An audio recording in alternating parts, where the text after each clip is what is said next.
Hi, this is Mark with Radiant, and today we're going to do a brief overview of the Behavioral Health Risk Assessment Screening Platform. This platform screens for 15 different behavioral health conditions, and in a moment I'm going to show you those conditions. But before we do, I wanted to show you on the home page here just a couple of things that you might want to be aware of.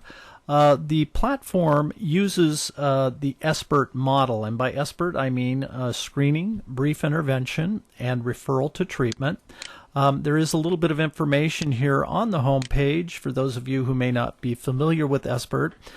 Basically, SBIRT got its start in the treatment of substance abuse, but has since been expanded to include a wide range of behavioral health conditions.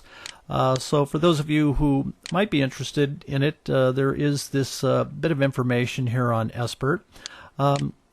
Basically, what the platform does is, in terms of the screening, as I mentioned, it will screen for up to 15 different behavioral health conditions to the extent that the client screens at risk for any of those conditions.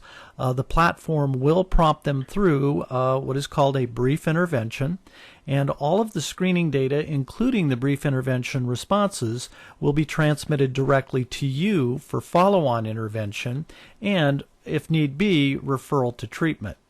Also, what I wanted to point out to you here on the home page is that when you set up your account, you will be able to kind of personalize or customize your home page.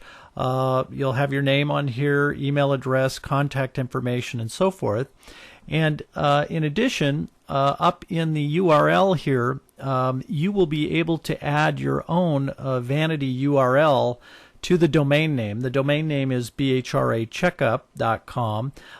but in adding your own vanity URL, it can be your name or, Dr. Judy or whatever you would want to put in there.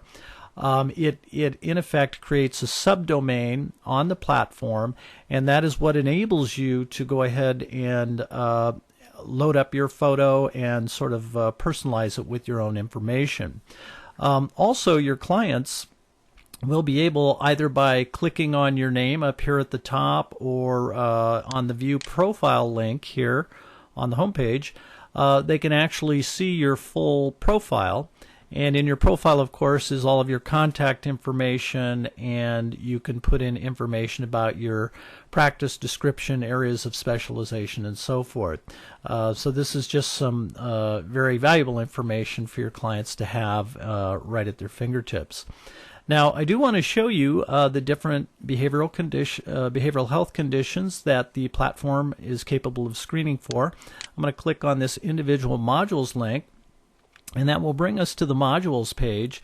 And you'll see here that the platform is capable of screening for risky alcohol use, risky drug use, tobacco use, gambling problems, depression, anxiety, sleep disorders, sex addiction, eating disorders, PTSD, both civilian and military versions, intimate partner violence, bipolar disorder, anger disorder, and panic disorder.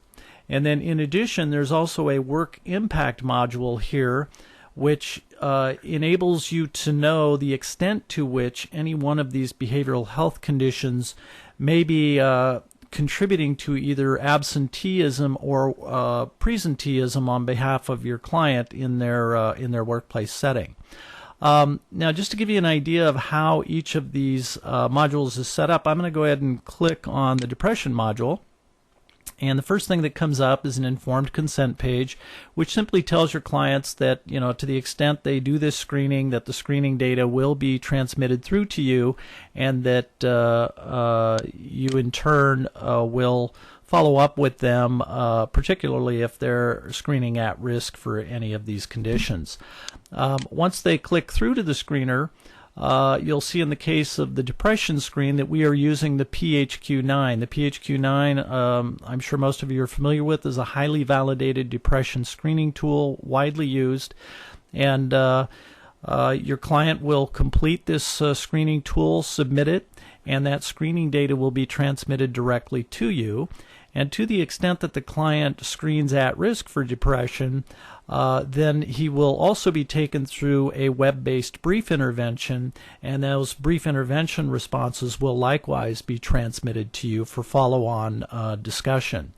As is the case with all of the screeners, we use highly validated, sort of best-in-class screening tools for each of the 15 conditions that I mentioned just a short while ago.